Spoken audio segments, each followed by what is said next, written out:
శ్రీ విరాట్ కోహ్లీ ఒకసారి ఇలా చెప్పారు, అతనికి ఆహారం అంటే రుచి కోసం కాదు, శరీరానికి ఒక ఇంధనం మాత్రమే. ఇలాంటి మాటలు నేను క్రీడాకారులు, సినిమా నటీనటులతో మాట్లాడినప్పుడు చాలాసార్లు విన్నాను.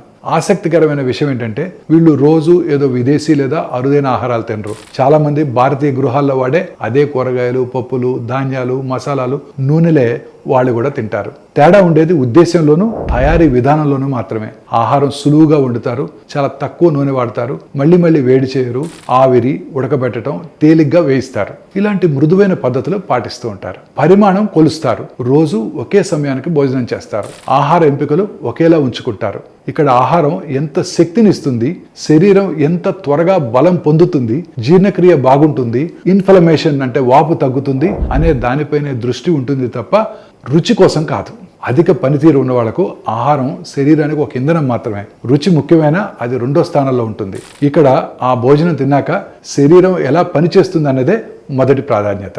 సో ఆహారం ఎంత రుచిగా ఉందని అడగడం మానేసి అది శరీరానికి ఎంత బాగా సహాయపడుతుందని అడిగితే మన ఆరోగ్యం త్వరగా మెరుగవుతుంది.